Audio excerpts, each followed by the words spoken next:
Reem Ibrahim's here this morning. Very good morning to you. We just thought, let's just play clips of Keir Starmer and Gary Neville wandering about in the woods in the Lake District. Why? Oh, Nobody God. knows. You're just back from Tory Party conference. I am. And you've just told me you're full of the joys of spring. You thought it was great. You're the first person I've met who's actually said it was great. So tell us why. Thank you, Mike. Yeah, it's interesting. On the Sunday, I thought, God, this is really quiet. Yeah. I mean, you know, in the Midland Bar, as you know, there is sort of the hotel section, and there is the sort of convention centres part, and the bar is always normally rammed. Yeah. So when I arrived on the Sunday, I was really quite shocked, and I thought, oh my God, this is going to be a depressing few days. And I was speaking on 6 panels, so I was sort of thinking, oh, well, you know, no one's going to show up, so it'll be fine.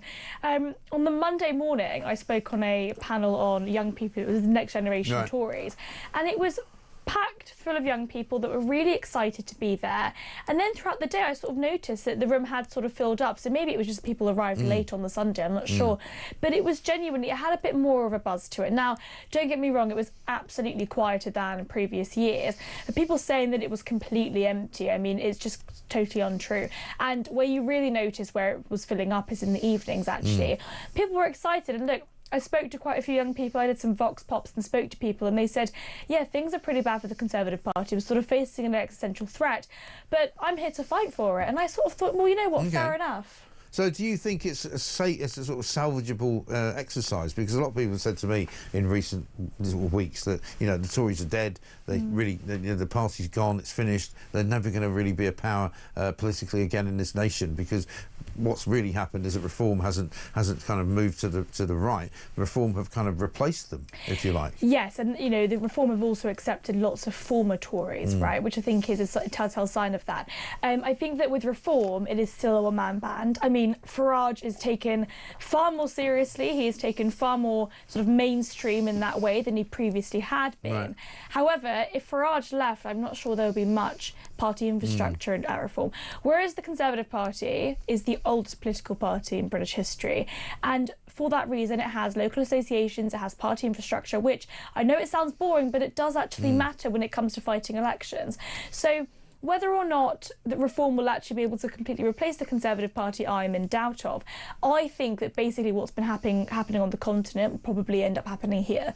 So a lot of the centre-right parties reduce in size significantly, and actually the more, what we've seen in more radical parties are actually taking up a majority of that.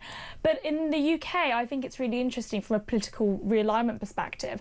I think Reform are absorbing more of the communitarian, sort of more authoritarian Conservatives, those that genuinely are very, very anti-immigration, of course, but on other policies, but perhaps are a little bit more on the left.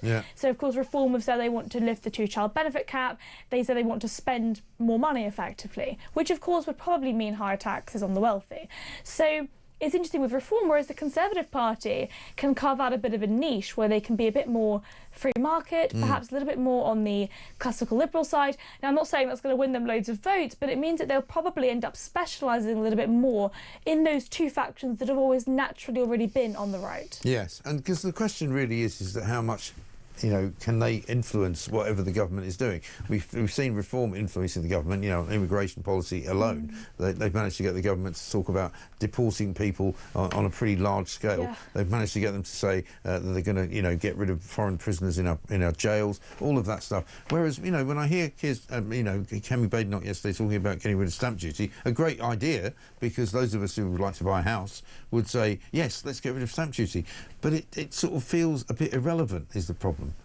I think the policy, I understand that, but I think the policies that Kemi Badenoch have come out with over the last week or so, even before conference, have been really, really quite impressive. I mean, let's talk about stamp duty for that reason. Stamp duty land tax is a tax on transactions, right? So every time somebody wants to buy a house, if it isn't their first home, they are going to have to pay a lump sum of money to the government. That is an enormous deterrent to moving homes. Now, the reason why this matters is because we already have a housing crisis. You know, we are already really quite constrained in the amount of supply of housing that we currently have. And so if you're an older couple and you're sort of got an empty nest now, your children have left and moved out, you are maybe going to want to downsize because you can free up some of the equity, have a bit more of a comfortable. But why would you want to pay £30,000 in council tax? Exactly, but when you're going to pay huge amounts of money in stamp duty, then it's going to be a huge deterrent for you to then move out. So what this does do, I think it's going to have a huge impact on pensioners, people that are a little bit older that maybe want to sell their homes and downsize, free up some of that money and be able to then use that money in order for them to have a more comfortable retirement.